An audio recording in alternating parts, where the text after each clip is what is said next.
siku ya leo nimeweza kuwakumbusha wanawake kuhusiana na theme ya mwaka huu duniani inayosema give to gain. Ikiwa na maana kwamba kama mwanamke ni lazima uweze kutoa kusudi upate.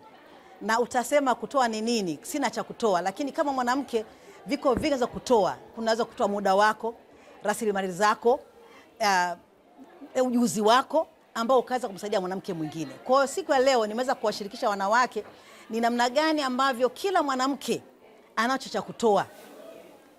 Kama kitu kama muda, watu wanadharau muda, lakini muda ni mali.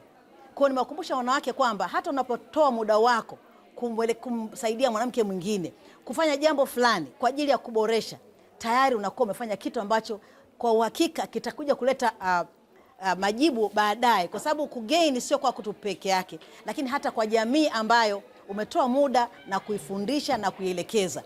Kwa hiyo nataka kusema nini kwa wanawake? Usikate tamaa. Elimu yako, uwezo wako, fursa ziko nyingi ambazo haziko limited na fedha ama na elimu. Ni wewe mwanamke kutambua nafasi yako mwanamke.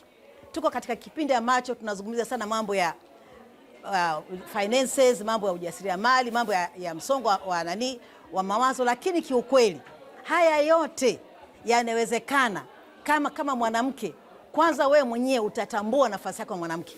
Kuna mambo mengine yanasababishwa na taarifa tunazozipata.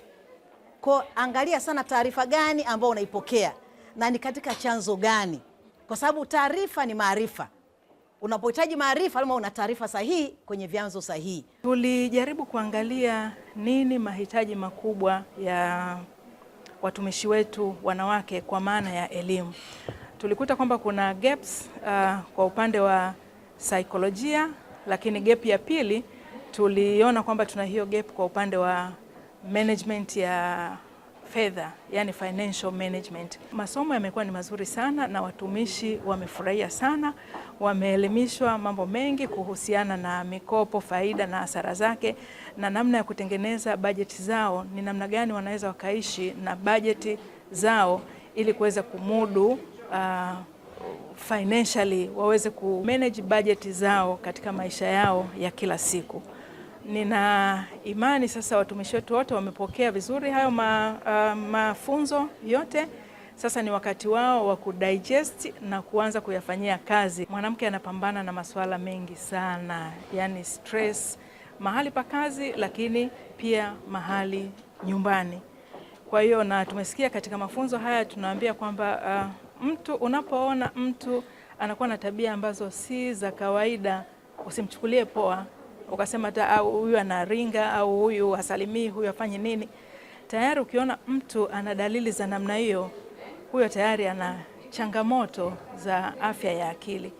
Kwa hiyo ni muhimu kwa mtu kama huyo kuweza kuonana na wataalamu wa saikolojia mapema iwezekanavyo, manake ukichelewa tatizo linaweza kuwa kubwa, na mara nyingi kama tunavyojua matatizo haya yanaweza kumpelekea mwanamke kifo kabisa. Kwa hiyo ni muhimu hata katika jamii unapoona mtu anakuwa na tabia ambazo si za kawaida, si tabia ambazo alikuwa nazo kabla.